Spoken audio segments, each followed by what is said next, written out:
There are many ancient and modern interpretations of the words in the Gayatri Mantra. In this video, we will look at the meanings as mentioned in Gayatri Hridayam, which is a conversation between sage Yajnavalkya and Lord Brahma.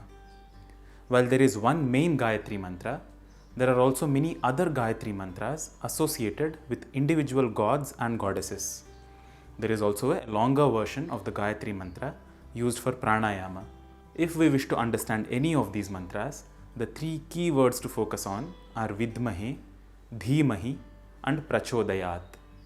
In this video, let's look at all these versions of the Gayatri Mantra along with their meanings. The Sanskrit channel is an effort to explore a vast variety of topics from original Sanskrit literature. If you wish to support this effort, consider becoming a sponsor on Patreon or make a one-time contribution through these options. Your support will help us improve the quality, length, and number of topics covered in our videos. Do check out all the links in the description below.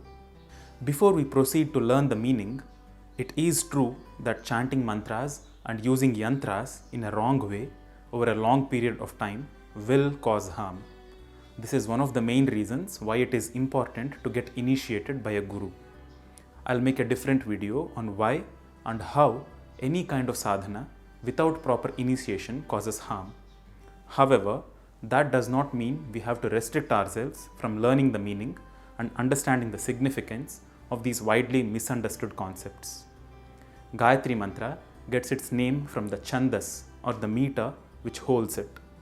Gayatri Chandas has 3 lines in it with 8 syllables each. Be it any version of the Gayatri Mantra, it has to follow this rule of 3 lines and 8 syllables. Gayatri is considered as the most sacred of all meters in Sanskrit grammar. It is praised as the mother of knowledge, Gayatri Chandasam Mata. 1/4 of the entire Rig Veda is composed in Gayatri Chandas itself.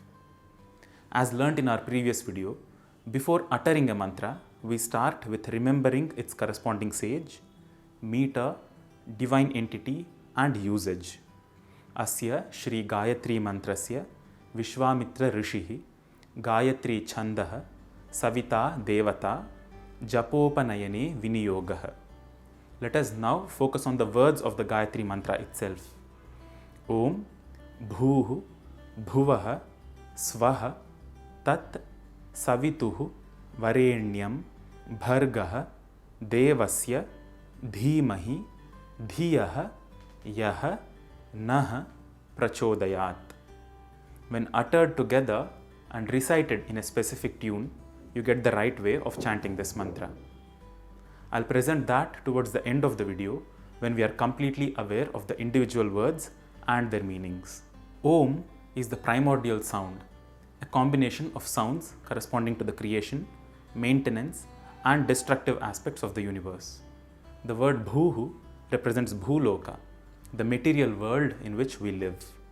Bhuvaha represents the Antariksha Loka, which is the space in which the material world exists. Swaha represents Vargaloka, or a higher plane of existence. These need not just mean they represent 3 different worlds similar to Earth, they also have a physiological significance and represent how gross or subtle we perceive life within our own self. The word Loka itself comes from the root word Lochana, meaning that which we see. There are 14 such planes of existence which are recognized in the body and in the cosmos. In this version of the mantra, 3 of them are prominently mentioned. We also notice that these 3 are mentioned in an increasing order of subtlety. The reason behind this special mention, called as Vyahriti, is to set the direction of one's energies from gross to subtle. The next word we need to understand is Dhimahi, which means we meditate upon. What do we meditate upon?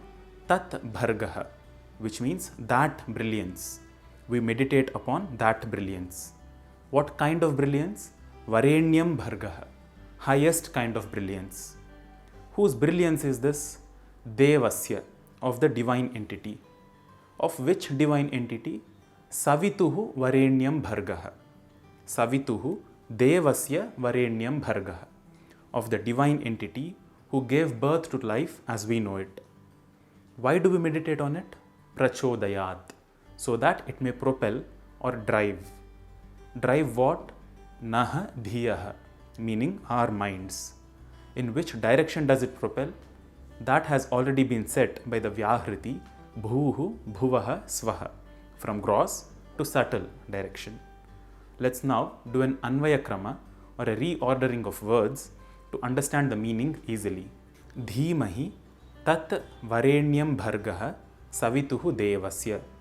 We meditate upon the highest brilliance of the source of life. Yah prachodayat naha dhiyah, which may propel our minds.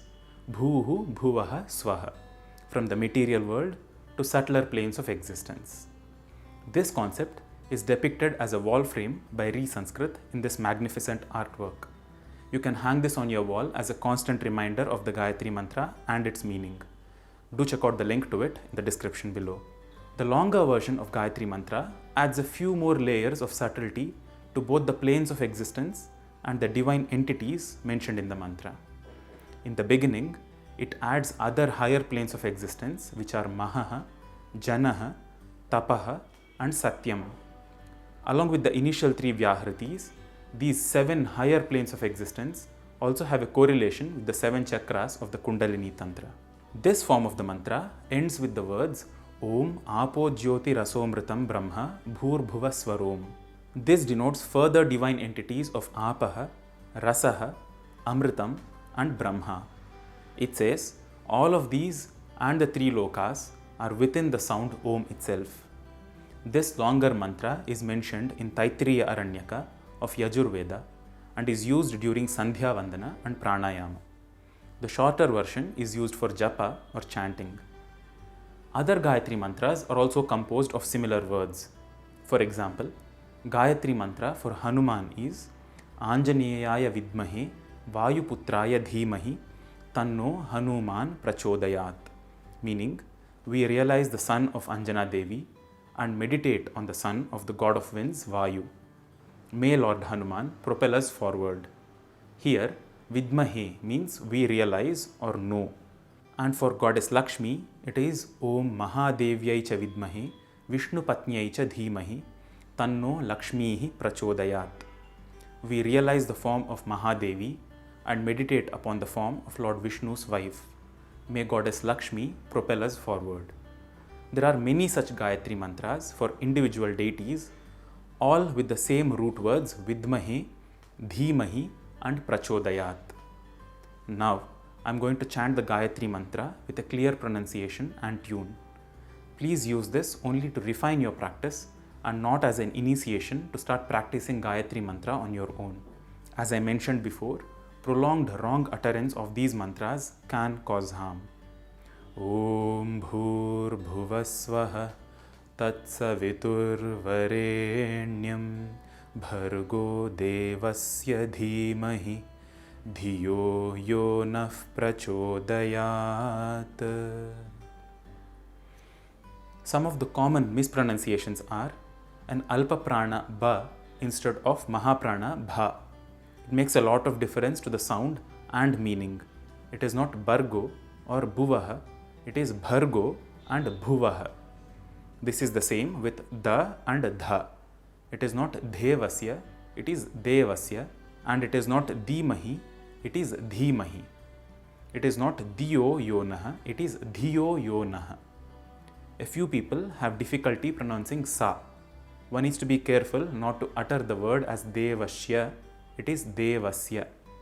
So, one need to be mindful of the differences between Ba and Bha, Da and Dha, and Sa and Sha in these mantras. Also, in the word Swaha, there is no U sound. It is not Suvaha, it is Swaha. Finally, the beginning of the sound Prachodayat can have a slight utterance of Fa sound because of the expulsion of air due to the Visarga before it, like Dhiyo Yo Nah Prachodayat. If there is a gap between Naha and Prachodayat while uttering the mantra, the Fa sound will be absent. It will not be Dhiyo Yo Nah Prachodayat, it will be Dhiyo Yo Nah Prachodayat. I hope you enjoyed watching this video. If you wish to support the production of more videos like these, consider becoming a sponsor on Patreon or make a one-time contribution through these options. Your support will help us improve the quality, length and number of topics covered in our videos. Also, consider subscribing to the Sanskrit channel where we explore hidden gems in the vast world of diverse Sanskrit literature. See you in the next video. Namaskaram.